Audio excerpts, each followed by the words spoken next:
Commander Elena Vasquez stared at the readings on her console, her weathered hands gripping the armrests of her captain's chair.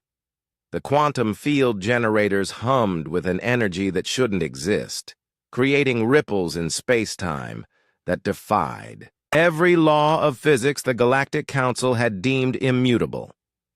"Status report," she commanded, her voice steady despite the magnitude of what they were attempting.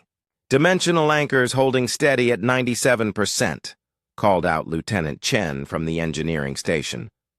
"The artificial wormhole is stabilizing, Captain. We're actually doing this." 3 years had passed since the hegemony had activated the stellar blockade, a network of quantum inhibitors that severed every known hyperspace lane leading to human space. The alien coalition had been swift and merciless in their judgment. Humanity was too dangerous, too unpredictable, too willing to challenge the established order that had governed the galaxy for millennia. "Your species," the hegemony's ambassador, Kethvar had declared during the final transmission, "refuses to accept limitations. You question what should not be questioned. You innovate where innovation is forbidden. For the safety of all civilized worlds, humanity will remain quarantined." The door to the stars had been slammed shut, but humanity had never been particularly good at accepting closed doors. Dr. Sarah Kim emerged from the lower deck, her lab coat stained with the telltale blue residue of exotic matter manipulation. "Elena, the theoretical framework is holding. We're generating stable micro-wormholes using nothing but human ingenuity and salvaged materials." Elena nodded grimly. The hegemony had underestimated one crucial aspect of human nature. When faced with an impossible barrier, humans didn't simply accept defeat, they found another way. While other species had spent centuries perfecting technologies handed down by their predecessors, humanity had learned to innovate out of necessity. "Communications? Any word from the other colonies?" "Yes, ma'am," Ensign Rodriguez replied, excitement barely contained in his voice. "New Geneva reports successful deployment of their dimensional gateway. The Mars Industrial Complex has 3 functioning portals online.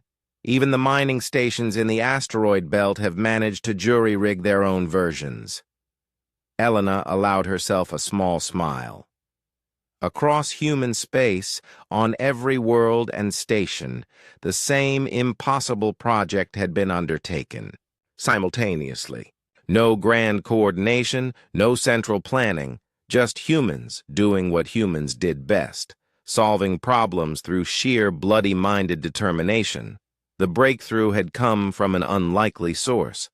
Dr. James Walsh, a disgraced physicist whose theories on dimensional folding had been ridiculed by both human and alien academics, had been working in obscurity on a mining station when the blockade fell. With nothing but mining equipment and a desperate need to reach his family on Earth, he had achieved what the greatest minds in the galaxy claimed was impossible: creating artificial wormholes without exotic matter. His solution was elegantly simple and utterly human. Instead of trying to bend space-time through brute force, he had realized that space-time could be convinced to bend itself through quantum persuasion, essentially tricking the universe into creating shortcuts by exploiting tiny inconsistencies in the fundamental constants. "Beginning final sequence," announced Chief Engineer Torres. "All stations report ready." The view screen flickered, showing the impossible sight of curved space-time bending back on itself. Where before there had been nothing but empty void, now a shimmering portal began to take shape, a doorway punched through the very fabric of reality by human ingenuity and determination. "Incoming transmission," Rodriguez called out. It's from the hegemony fleet." Ambassador Kethvar's elongated form appeared on screen, his usually composed demeanor showing cracks of bewilderment. Commander Vasquez, what you are attempting is impossible. Our greatest scientists have confirmed that dimensional manipulation without exotic matter reserves is theoretically unachievable. Elena stood, straightening her uniform.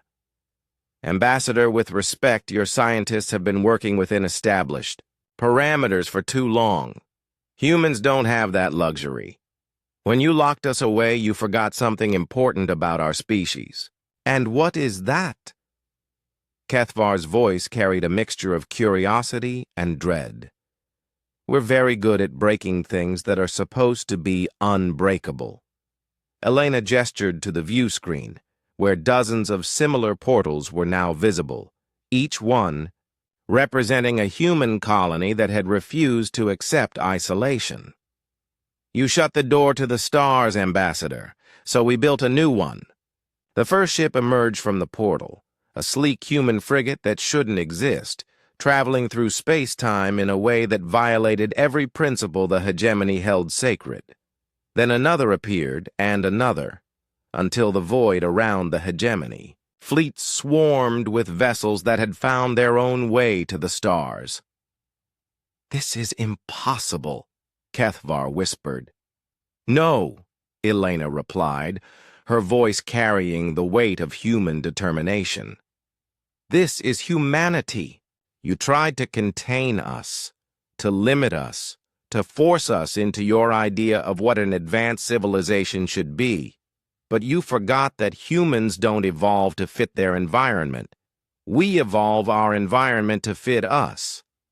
Across the galaxy, human-built. Portals were opening.